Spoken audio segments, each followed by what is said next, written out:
We might think that corruption is something that only happens in other countries far away, but that is simply not true. In fact, corruption takes place everywhere, probably right in front of you or behind your office's door. What happens behind closed doors is often kept a secret, and the general assumption is that corruption is spread worldwide. In the next chapter, you will learn how to recognize signs of corruption in your company and how your behavior can prevent corruption.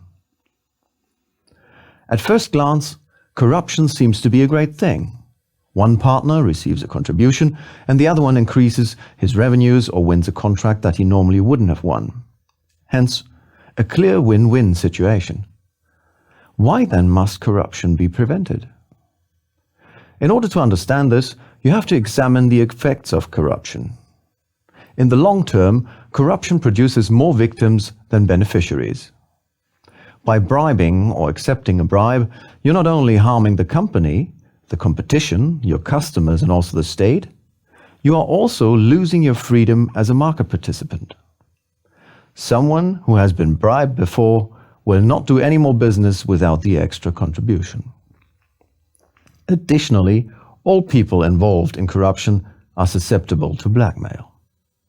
You see now, corruption is a pretty ugly affair that cannot be glossed over, which is why you should not legitimize corruption as a profit increase. The purpose of corruption is never the well-being of the company, but always the satisfaction of your personal interests.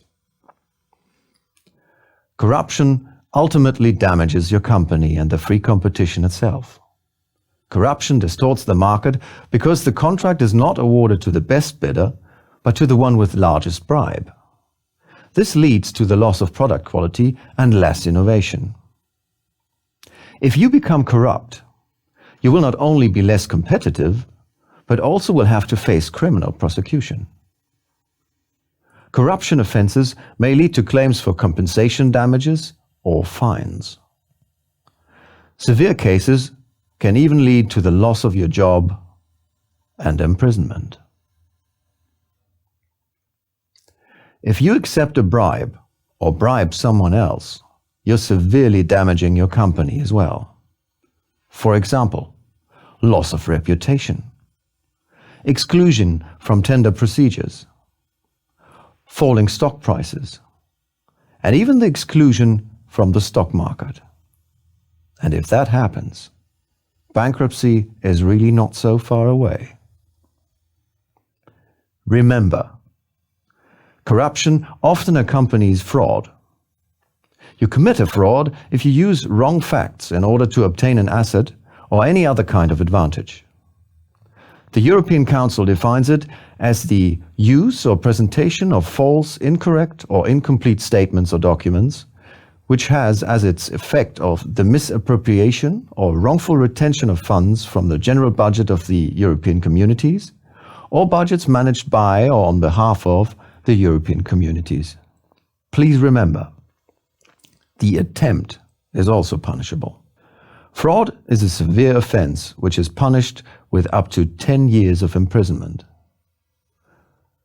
Embezzlement is closely related to the term fraud. Furthermore, embezzlement is also an element of corruption. According to your position in the company, you are responsible for the asset management. In this sense, you're also obliged to protect the assets of the company and their shareholders.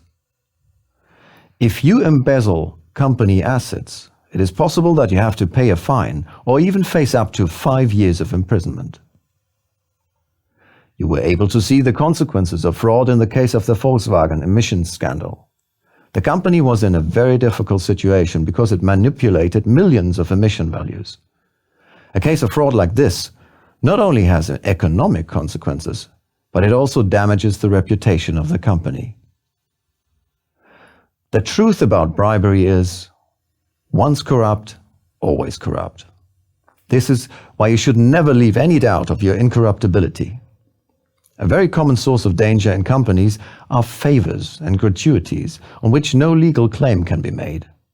Basically, all gifts of this kind. If you think of gratuities, you should always carefully differentiate between economic operators and office holders. Regarding office holders in particular, the Foreign Corruption Practices Act of 1977 was enacted for the purpose of making it unlawful to make payments to government officials in order to obtain or retain businesses. The Foreign Corruption Practices Act is strongly associated with 18 U.S. Code paragraph 201, bribery of public officials and witnesses. Office holders are people who act in the exercise of the public office appointed to them. They are, for example, public servants, notaries, and employees of the public administration, like an election worker. According to the U.S. Foreign Corrupt Practices Act, FCPA, all of them are officials who are involved in public administration or government. Therefore, be careful with office holders. Gratuities for office holders are entirely prohibited and will be rigorously punished. In this context, there is no threshold. Avoid, therefore, any kind of gratuity when dealing with office holders. By complying with simple guidelines, you will be able to avoid becoming vulnerable as a consequence of accepting or offering gratuities. First, gratuities have to be transparent, which is why you should always keep a record on what you've given to whom and on what occasion. Ask yourself, is this a normal gratuity or is it noticeably high and inadequate for the occasion? Bear in mind also the position in the hierarchy of the people involved. There are gifts more appropriate for your superior than for a colleague on your same level. Second, gratuities for office holders are completely prohibited. Third, gratuities may not have any influence on decisions. Fourth, it is possible that gratuities need to be taxed. And fifth, gratuities must comply with the rules of the company. Every 2 years, the European Council publishes an anti-corruption report on the member states' efforts to tackle corruption, to stimulate political will to fight corruption and improve the coherence of anti-corruption policies and actions taken by member states.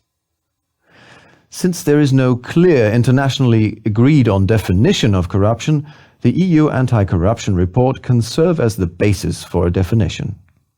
It is important to stress that the aforementioned definition is rather broad than explicit.